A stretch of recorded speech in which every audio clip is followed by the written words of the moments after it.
This couch changed my life. You're probably thinking how. Seems like an overstatement, but it's not. However, this video isn't necessarily about the couch itself. It's about how our brain can develop relationships between two seemingly unrelated things. A psychological phenomenon called associative memory that we can use to improve our mood, productivity, and change our emotions. Associative memory is how the smell of a fresh-baked cookie can remind someone of their childhood. It's about how certain things can trigger a sense of nostalgia or other emotions. It's the same reason I've kept this bottle of lotion in my closet for the last 13 years. Every time I hold it and get a whiff of it, it just brings me back to a very specific time in my life. 18 years old, senior year of high school, driving around in my first car, a 1987 Camry. It just reminds me of a beautiful time in my life, memories that we'll never get to relive again, sort of like a memento to that era. Anyways, back to the couch. See, those are relatively positive examples of associative memory, but they can be negative as well. Nowadays, we call that being triggered. Your new partner does something that your toxic ex used to do, and it brings you back to a place of feeling unsafe, insecure, and angry. Your boss speaks to you in a way that perhaps an abusive parent used to, and now the vibes are off. It's things, experiences, places, or events that spark a reaction within us. And these associative memories often happen subconsciously, and they can have a significant impact in our life, good or bad. But here's the secret. We can get them to work for us rather than against us. Let me show you how I've done exactly that. This is my bedroom. I'm a hermit crab, so it's where I do practically everything. This is where I work, this is where I eat, this is where I escape, and this is where I sleep. By the way, weighted blanket, absolutely amazing for falling asleep fast. Now, ever since the pandemic happened, we all probably know someone who lives like this. They're either self-employed or work from home. But see, the thing is, when we do all of these different things in one area, in one setting, it can actually hurt our productivity, hurt our sleep, and eventually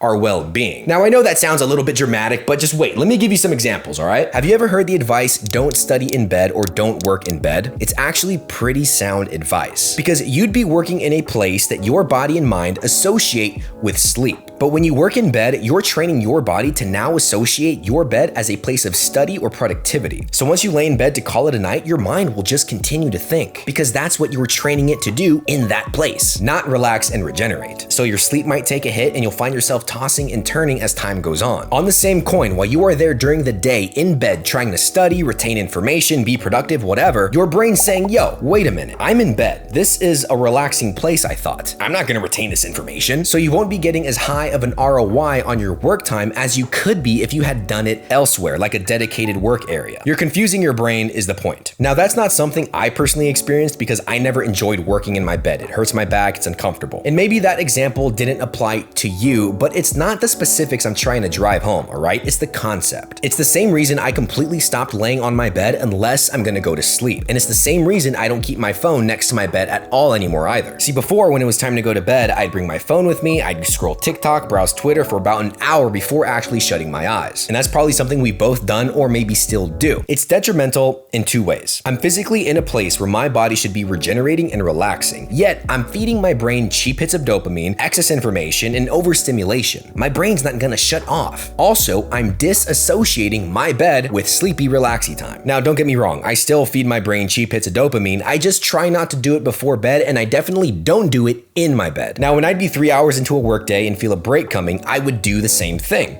Get up, crash in bed, and get on my phone because I had nowhere else to go and sit in my room. When it was lunchtime, I'd eat at my desk. When I wanted to watch TV, I'd lay on my bed. There's nothing inherently bad about doing that. It's not gonna ruin your life, but there's just so many conflicting associative memories that my brain is building. Desk equals work. Okay, but it also equals feeding time. So now I'd get hungry when I'm there and then find it hard to get back into a good workflow. Bed equals break time. Bed equals entertainment time. Bed equals leisure time. Bed equals stimulation, which means bed equals sleepy time less and less. Boom. I became aware of how I had associative memories working against each other, not in my favor. So let's find a solution. Lo and behold, this beautiful, perfectly firm yet soft, perfectly sized love seat that just so happened to solve all of those conflicts for me. It allows me to physically and mentally compartmentalize different areas of my day-to-day life. Here's how I think about it. This side of my room equals being awake. This corner of my room equals thinking, creativity, and productivity. This side of my room equals sleepy, relaxy time. See, that's how this couch acts as a physical and mental border for these different areas of my life. Now, my desk is only associated with productivity and creativity. Now, my bed is only associated with sleepy time. I do not get in it until I'm ready to shut my eyes or to get intimate, but that's a Different website, different topic, and let's keep this ad friendly, all right? Now, I get it, I understand. A wonderful couch may not be the answer in your life, obviously. But remember, I'm not preaching the specifics, I'm preaching the concept here, the principle of it. The point is, if you have trouble distinguishing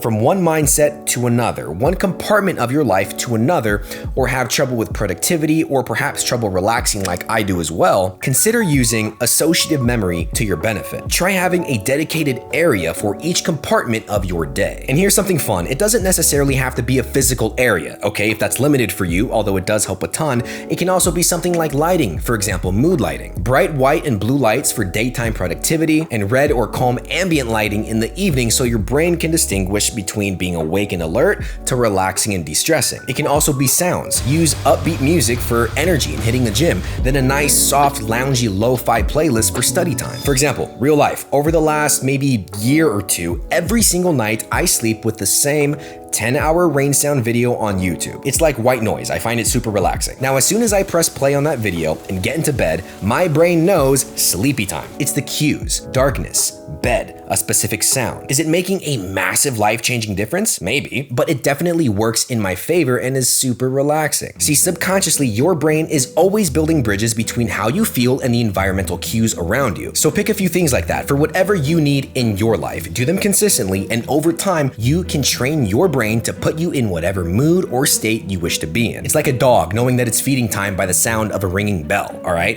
We're animals. It's the same concept. Now, see, it's important to optimize our daily life using tactics like this so that we can perform and feel our best, right? That's what a lot of what's on this channel is about. However, I don't want you or me to overthink it. At the end of the day, if you have a strong mindset to get shit done and have a good driving force behind what you want to do, that's most important, because then you'll get things done no matter what the environment around you is like. That's resilience. That's optimal performance, baby. So don't overthink it. I want to make that clear.